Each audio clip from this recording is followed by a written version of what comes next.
everybody, welcome to The World This Week. A huge argument about the Iran framework agreement. I am convinced that if this framework leads to a final comprehensive deal, it will make our country, our allies, and our world safer. 5 people are in custody following the Al-Shabaab attack in eastern Kenya, which left almost 150 people dead. The election campaign in Britain is in full steam. And Trevor Noah is the new Jon Stewart. I've been holding my arms like this since I got here. Yeah. I never thought I'd be more afraid of police in America than in South Africa. These are some of the issues we'll touch upon this Sunday.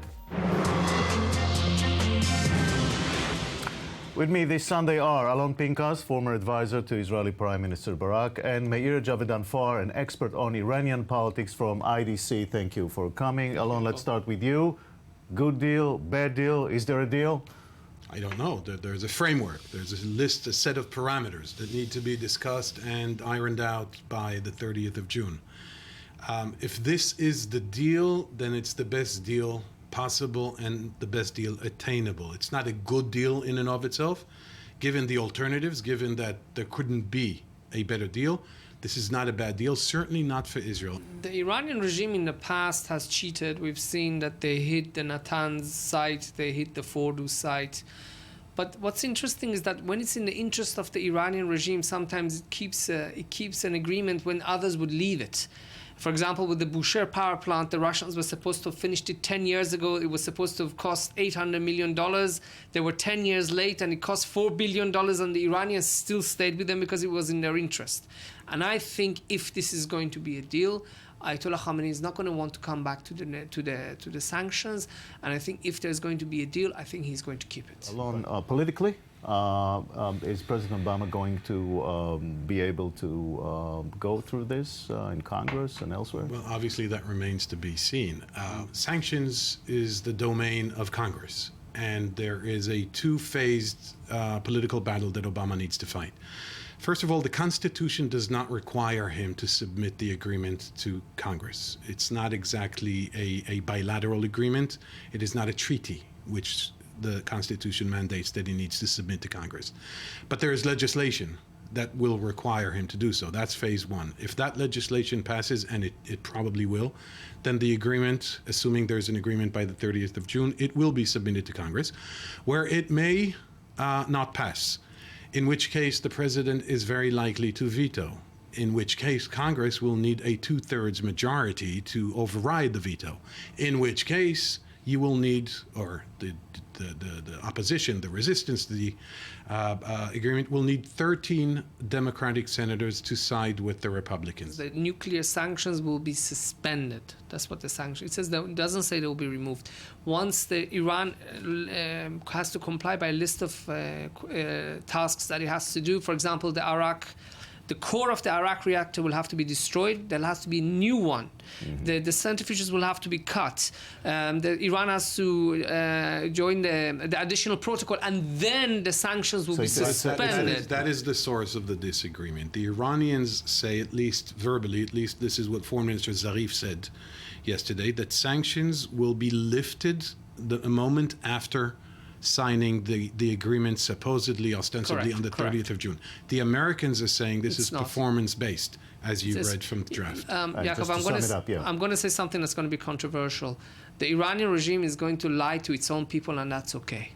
Because for years they've been saying that we would only allow removal of all sanctions at once. And now they can't go to the people and say, look, we couldn't do it. We had to actually accept all these things. So to agree again with Alon, and I have to stop agreeing with him, the proof is going to be in the implementation. I know there are going to be times in Israel, when I read the text in Persian, I'm going to say, how can you lie to the people like this? But we have to stop ourselves and to think that they have to do this for their own politics. It's politically expedient to do it. Politics. What's important is the implementation. I thank you very much, gentlemen. Thank you.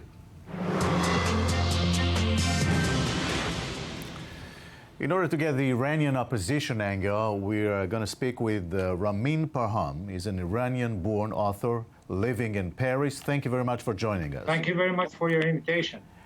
What was your reaction when you've heard about this deal in Switzerland? no matter how you call it, in my opinion, it's a bad deal for the Iranian people. It is a bad deal for Israelis and Americans, and it is a good deal for the regime. We now have a deal which basically puts the entire nuclear industry under international supervision, foreign supervision, as some Iranian observers say it, without bringing anything to the Iranian people, not even a lifting of sanctions, because the lifting of sanctions is put to a vague future where the engagements taken by the Iranian regime will be implemented. Having said that, it is a bad deal for the Iranian people, which has gone through all this hardship and poverty for basically obtaining nothing. So when President Obama says, believe me, Iran will not get a nuclear bomb, and that's the only way to do it with no war, what's your answer to that? This framework Yes, well, as a matter of fact, it is also a bad deal for Americans and Israelis, for that matter, because they are the ones who are primarily concerned, and rightfully so. I fully understand the Israeli concerns as I understand the Arab concerns. And it is a bad deal in that regard too. Why? Because the nuclear infrastructure will remain intact within the hands of the most dangerous state in the world, a state that no one can trust, a state that has been lying over and over again on everything, including on the nuclear issue. The nuclear infrastructure remaining intact within the hands of that regime, they have basically laid the ground for the next major disastrous war in the Middle East for the next American president, whoever that person may be. Now, the big question is always whether this regime can be trusted, and you have no doubts what's the answer to that, right? Absolutely not. I mean, let us not forget that this whole nuclear dispute, nuclear crisis began in 2002, 2003, when two clandestine, non-declared sites, nuclear sites, that is Natanz, and a few years later, the site at Fordow, were disclosed by some ways and means. Thank you very much for joining us from Paris. Thank you.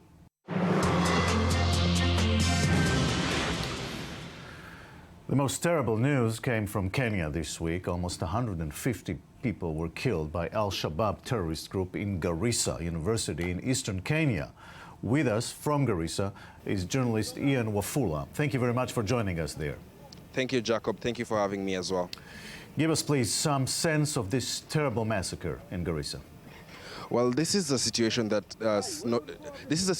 did not just scare the country, but also the world as a whole. Remember, according to the government, 4 gunmen stormed the Garissa University College. They started shooting right at the gate before they proceeded into the campus. This is a university that is very cosmopolitan. It brings together Christians. It brings together different people from different tribes, as well as people from all over the country. So when they got into the school, majority of the students who are Muslim at this time at 5 a.m. were holding their prayers, and the gunmen just began spraying bullets indiscriminately, and this is how they managed to shoot at least 147 victims by the end of the operation, which was about 16 hours later. Jacob? Who are exactly the people who did it? Well, we do not have further information as to that, but the government confirmed that these were terrorists, and actually Al-Shabaab claimed responsibility for this attack. That is all we have for now. Scanty details in regards to the suspect and also in regards to why they were particularly targeting this school. Jacob? I understand that there is some anger towards the government because lack of security there. Well, you see, Jacob, this northern part of Kenya has experienced a number of cases, insecurity cases, for a long period of time. In fact, just about a month ago, teachers who had been deployed to this particular area from the rest of the country were complaining that the northern part of Kenya has been neglected for years. Remember that this northern part of Kenya is also largely marginalized, and therefore some of the facilities that the security personnel in other parts of the country get to enjoy is not the same case here. And so, yes, perhaps the residents might be right in their way to blame the government that this particular area is not rightfully, is not well secured. Jacob? What does it say about the future of Kenya with the rise of Al-Shabaab like that? Well, the government on its part is standing steadfast, and they are saying that this is a war they must win. Remember, majority of the people are blaming this kind of insecurity cases to the fact that they sent the Kenya Defense Forces to fight the Al-Shabaab back in Somalia, and so these are some of the consequences we are seeing from their actions. But the government says that they will not be terrified by terrorists, and they assure the citizens here that everything is going to be okay, and they are trying their best. Yesterday, the president ordered about 10,000 recruits who had previously applied to join the Kenya Police Service. He ordered them to go into training because he blamed this kind of insecurities for lack of enough personnel for the Kenya Police Service. So the government is trying on its part to address this issue, Jacob. Ian Wafula, thank you very much in Garissa, Kenya. Thanks. Thank you very much for having me, Jacob. Well, the election campaign in Britain is in full steam. With us from London now is New York Times Bureau Chief Stephen Erlanger. Thank you very much for joining us, Stephen. Happy to do it. So, when it comes to these elections, it's the economy. Well, it's the economy and its personality and its, in some ways, fear of globalization and change. But the Tories, the Conservatives, who would like to stay in power, are pressing the economy as an issue. They think they've restored it to a degree of health, while Labour, who had been in power the last time, is arguing that the Tories are unfair, unjust, cater to the rich, and are not sufficiently protective of poor people and the National Health Service. Now, the National Health Service is like the holy grail of British politics. Nobody can touch it. Yeah, but terms like austerity and fiscal policies and size of government are not always very clear to people. It's more about perceptions. So let's talk about perceptions of, for example, David Cameron versus his opponents. The problem for the Tories is they really are considered elitist, southeastern, more urban, less caring, more divorced from ordinary British life.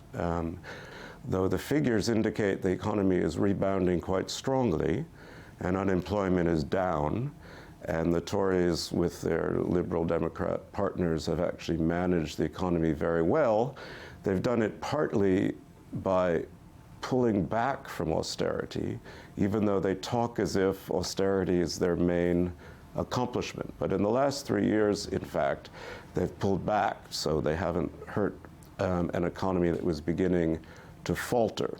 Now, Labour has made a whole case about standard of living, about living wages, about the poor, the working poor, not having enough money. They've promised to freeze energy prices. They've promised to end unfair contracts. But their campaign has been, in some ways, more to the left than the traditional Tony Blair Labour, which ran very hard to the center. And the problem is now you have in Britain a third of the country is basically going to vote Labour, a third is going to vote Conservative, and there's very unlikely to be a majority government. There'll be another hung parliament. It usually comes down to, do people want change? Do you feel any of that in the air? Do people want change? There's a debate about will change make things better? Because there's a sort of two instincts that fight. One is, let's throw these guys out. But the other is, are the guys coming in know what they're doing? Do we have confidence in their plans? And I think the big problem for the Labour is, first, they were responsible for a big burst in social spending and a big deficit by the time they left office. And then secondly, their leader, Ed Miliband, is considered callow, young, somehow not presidential, not prime ministerial. The Tories' problem is their leader, David Cameron, is considered a toff. He's a kind of upper-class, laid-back, elitist guy who doesn't seem to have much of an ideology, but just thinks he's good at running the country.